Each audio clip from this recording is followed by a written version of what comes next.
Diabetes রোগীদের জন্য কিছু ইনফরমেশন। এই ইনফরমেশন আপনার কাজে লাগবে। বন্ধুরা, আমি ডাক্তার ফরহাদ হোসেন আছি আপনাদের সাথে।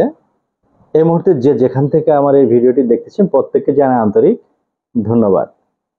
আজকের এই ভিডিওর মাধ্যমে আপনাদের সচেতন করার জন্য এমন 5টি খাবারের নাম বলবো, 5 জাতীয় খাবারের নাম বলবো যেগুলো দ্রুত আপনার ডায়াবেটিস বাড়িয়ে দিতে পারবে। এই জন্য এই খাবারগুলো আপনাকে পরিহার করতে হবে এবং মেনটেনেন্স করতে হবে। ডায়াবেটিস বাড়ায় এমন 5 ধরনের খাবারের যদি একটা তালিকা তৈরি করা হয়, প্রথম তালিকায় থাকবে হচ্ছে আপনার তেল জাতীয় খাবার, যেগুলো সুগার বাড়ে, অয়েলি ফুড। তেল জাতীয় খাবার অনেকটা পরিমাণে ক্যালোরি থাকে। এটি যাদের ডায়াবেটিস নেই বা যাদের অতিরিক্ত ফ্যাট নেই তাদের জন্য ভালো, কিন্তু যারা একটু ফ্যাটি, যাদের প্রি ডায়াবেটিস হওয়ার সম্ভাবনা আছে, তাদের এগুলো অবশ্যই পরিহার করতে হবে। Number 2, fruits. আমরা ভাবি যে ফল তো ন্যাচারাল, হ্যাঁ অবশ্যই এটি ডায়াবেটিস নিয়ন্ত্রণ করতে কাজে লাগে যদি অল্প মাত্রায় খাওয়া হয়, কিন্তু যদি বেশি মাত্রায় সুগার ফুড বেশি খাওয়া যায় তাহলে অবশ্যই ডায়াবেটিসের ঝুঁকি বেড়ে যাবে। যে কোনো ফল লাইক আম, কাঁঠাল, এগুলো প্রচুর পরিমাণে সুগার আছে, তবে অল্প পরিমিত মাত্রায় খাওয়া বেস্ট। নাম্বার 3, নেশা।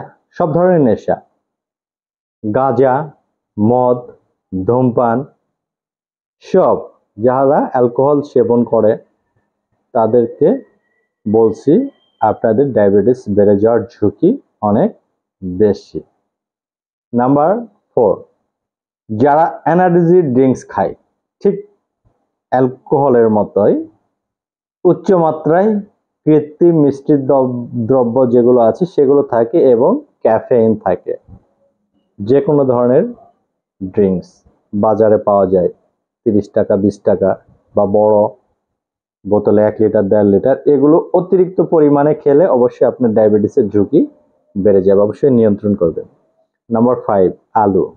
আলুকে সব কাজে লাগানো যায়, কিন্তু আলুতে রয়েছে উচ্চ মাত্রায় শ্বেতসার এবং গ্লাইসেমিক উপাদান।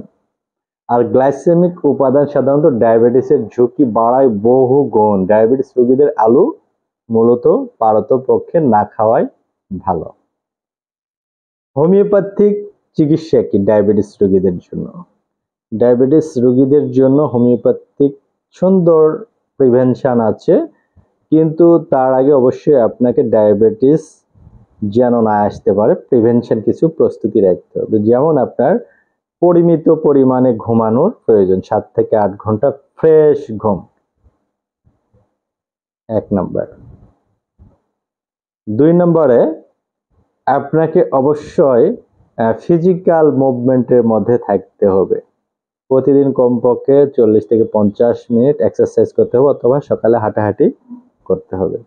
নাম্বার 3, অতিরিক্ত খাবার পরিহার করে খাবারের একটা লিমিটের মধ্যে চলে আসেন, আপনার জন্যই মঙ্গল। এরপর যদি ডায়াবেটিস যারা অলরেডি আক্রান্ত হয়ে গেছেন তাদের জন্য হোমিওপ্যাথিতে 3টি ওষুধ বলবো। 1 নম্বর হচ্ছে সিজিজিয়াম জাম্বো, 2 নম্বর অ্যাসিড ফস। এই দুটি মাদার টিংচারে যে কোনো একটি 15 ফোঁটা 3 বেলা খাবারের পরে খেতে হবে, এবং লাইকোপোডিয়াম বা এ জাতীয় নাক্সভোম, যেগুলো আপনার সিমটমের সাথে মিলে যায়, এই জাতীয় একটি পাওয়ার মেডিসিন, কোলেস্টেরিন নাম হতে পারে, যেগুলো যে সিমটমে কাজ করে, এই জাতীয় একটা ওষুধ আপনাকে সিলেকশন করে নিতে হবে।